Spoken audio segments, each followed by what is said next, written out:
समूद कौम के वही लोग हैं जो पहले आद की हलाकत के बाद हजरत हुद अलैहि सलाम के साथ बच गए थे और उनकी नस्ल आद सानिया दूसरा आद कहलाई। उनको समूद इरम भी कहा गया। इस वीडियो में जो कुछ भी बतलाया गया है वह कुरान और हदीस से ली गई है। एक अच्छी इंफॉर्मेशन जानने के लिए वीडियो को पूरा देखें। समूद की आबादियां हिज्र में थीं। हिंजाज और शाम के दरमियान वादी कुरा तक जो मैदान नजर आता है यह सब उनके रहने की जगह है। समूद की बस्तियों के खंडर और निशान आज तक मौजूद हैं। इनकी खास बात यह है कि इन बस्तियों में मकान पहाड़ों को काट कर बनाए गए थे। गोया समूद तामीरात के मामले में बहुत ज्यादा माहिर थे। समूद के जमाने के मसले के बारे में कोई तयशुदा बाकायदा वक्त नहीं बताया जा सकता। अलबत्ता यकीनी तौर पर कहा जा सकता है कि इनका जमाना हजरत इब्राहीम अलैहिस्सलाम से पहले का जमाना है। समूद अपने बुत परस्त पुरखों की तरह बूत परस्त थे। वे खुदा के अलावा बहुत से बातिल माबूदों के परस्तार थे और शिर्क में डूबे हुए थे। इसीलिए उनकी इस्लाह के लिए भी और उन पर हक वाजह करने के लिए भी उन्हीं के कबीले में से हजरत सालेह अलैहि सलाम को नसीहत करने वाला पैगंबर और रसूल बनाकर भेजा ताकि वह उनको सीधे रास्ते पर लाए, उन पर वाजह करे कि कायनात की हर चीज अल्लाह के एक होने और अकेले होने पर गवाह है। उन्हें अल्लाह की नेमतें याद दिलाए और बताए कि परस्तिश और इबादत के लायक एक अल्लाह के अलावा दूसरा कोई नहीं।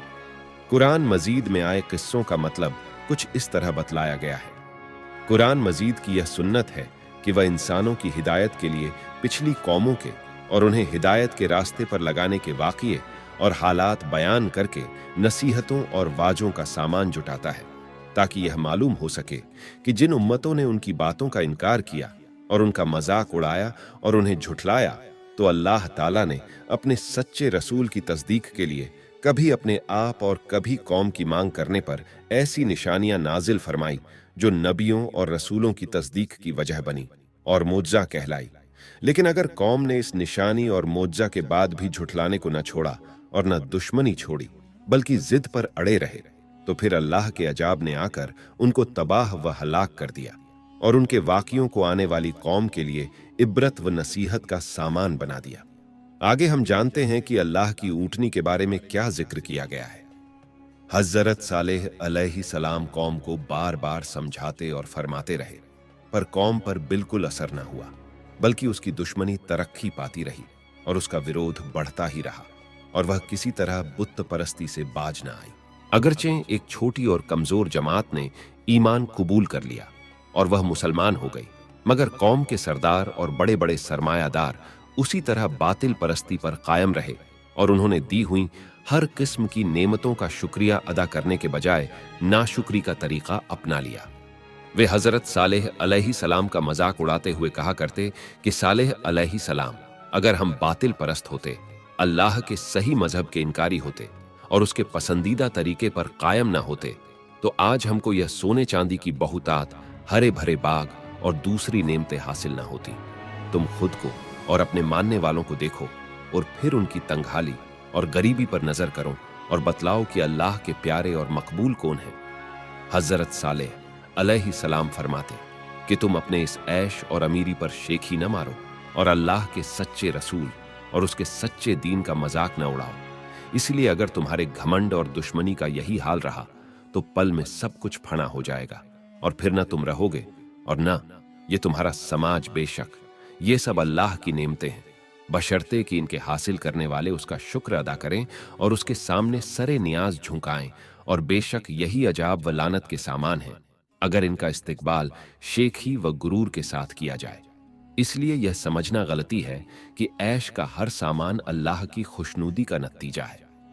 समूद को यह हैरानी थी कि यह कैसे मुमकिन है कि हमी में का एक इंसान अल्लाह का पैगंबर बन जाए और वह अल्लाह का हुक्म सुनाने लगे। वे बड़े ताज्जुब से कहते कि हमारी मौजूदगी में उस पर खुदा की नसीहत उतरती है। 7:38 यानी अगर ऐसा होना ही था तो इसके अहल हम थे, न कि सालेह अलैहि सलाम, और कभी अपनी कौम के कमजोर लोगों जो कि मुसलमान हो गए थे को खिताब करके कहते, क्या तुमको यकीन है कि बिला शुबहा सालेह अपने परवरदिगार का रसूल है? अल-अराफ 7। और मुसलमान जवाब देते, बेशक हम तो इसके लाए हुए पैगाम या ईमान रखते हैं। अल-अराफ 7। तब ये कौम के इनकार करने वाले समूद कौम गुस्से में कहते, बेशक हम को उस चीज का जिस पर तुम्हारा ईमान है इनकार करते हैं। अल-अराफ 7। बहरहाल हजरत सालेह अलैहिस्सलाम की मगरूर व सरकश कौम ने उनकी पैगंबराना दावत व नसीहत को मानने से इनकार किया और अल्लाह के निशान मोजजे का मुतालबा किया।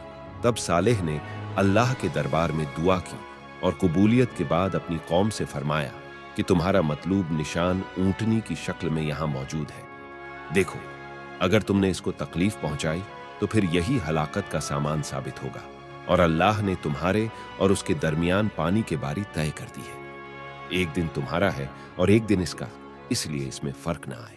कुरान मजीद ने इसे नाकतुल्लाह, अल्लाह की ऊंटनी कहा है, ताकि यह बात नजरों में रहे कि यूं तो तमाम मखलूक अल्लाह ही की मिल्कियत है, मगर समूद ने चूंकि उनको खुदा की एक निशानी की शक्ल में तलब किया था, इसलिए उसकी मौजूदा खुसूसियत ने उसको अल्लाह की निशानी का लकब दिलाया।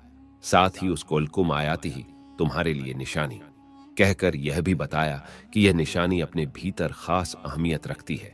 लेकिन बदकिस्मत कौम समूद ज्यादा देर तक इसको बर्दाश्त न कर सकी और एक दिन साजिश करके ऊंटनी को घायल कर डाला। हजरत सालेह को जब यह मालूम हुआ तो आंखों पे आंसू लाकर फरमाने लगे, बदबख्त कौम, आखिर तुझसे सब्र न हो सका। अब अल्लाह के अजाब का इंतजार कर। 3 दिन के बाद न टलने वाला अजाब आएगा और तुम सबको हमेशा के लिए तहस नहस कर दिया जाएगा। इसके बाद समूद पर अजाब आता है।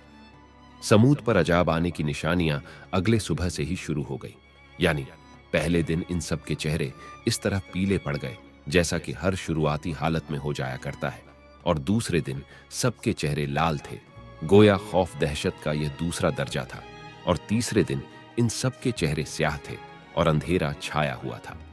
यह खौफ व दहशत का वह तीसरा दर्जा है जिसके बाद मौत का दर्जा रह जाता है।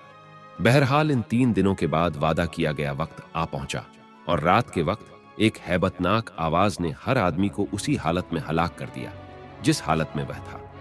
कुरान मजीद ने हलाक कर देने वाली आवाज को किसी जगह साइखा, कड़कदार बिजली, और किसी जगह रजफा, झलझला डाल देने वाली चीज, किसी जगह तागिया, दहशतनाक, और कहीं सैहा, चीख फरमाया। एक तरफ समूद पर यह अजाब आया और उनकी बस्तियों को तबाह व बर्बाद करके सरकशों की सरकशी और घमंडियों का अंजाम जाहिर हुआ, जबकि दूसरी ओर हजरत सालेह अलैहिस्सलाम और उनकी पैरवी करने वाले मुसलमानों को अल्लाह ने अपनी हिफाजत में ले लिया और उनको इस अजाब से महफूज रखा। बहरहाल इस वाक्य का बयान करना, इससे इबरत हासिल करना है। अल्लाह की सुन्नत यही रही है, मगर अल्लाह की इस सुन्नत से नबी अकरम सल्लल्लाहु अलैहि वसल्लम की रिसालत का पैगाम अलग है, इसलिए कि आपने साफ कहा है कि मैंने अल्लाह से दुआ मांगी कि वह मेरी उम्मते दावत हो या उम्मते इजाबत में अजाब मुसल्लत न फरमाए, और अल्लाह ताला ने मेरी दुआ कबूल फरमा ली। कुरान मजीद ने इसकी तस्दीक इस तरह की है, ए रसूल, इस हाल में कि आप उनमें मौजूद है, अल्लाह ताला इन काफिरों पर अजाब मुसल्लत न करेगा। अल-अम्फाल 33। लेकिन जो कौम अपने नबी से इस वायदे पर निशान तलब करे कि अगर उनका मतलूब निशान जाहिर हो गया तो ये जरूर ईमान लाएंगे, फिर वे ईमान न लाए तो उस कौम की हलाकत यकीनी हो जाती है। अल्लाह ताला जब तक कि वह तौबा न कर ले और अल्लाह के दीन को कबूल न कर ले, या अल्लाह के अजाब से सफाए हस्ती से मिटकर दूसरों के लिए इबरत का सबब न बन जाए। यह मोहल्लिक गलती और नफ्स इंसान खुशैशी, रफाहियत और दुनियावी जाह व जलाल देखकर यह समझ बैठे हैं कि जिस कौम या फर्द के पास यह सब कुछ मौजूद है वह जरूर अल्लाह ताला के साए में है, और उनकी खुशैशी अल्लाह की खुशनुदी की निशानी है। ये वीडियो आपको कैसा लगा आप कमेंट करके जरूर बताएं, और चैनल पर नए आए हैं तो चैनल को सब्सक्राइब करें। अभी के लिए खुदा हाफिज।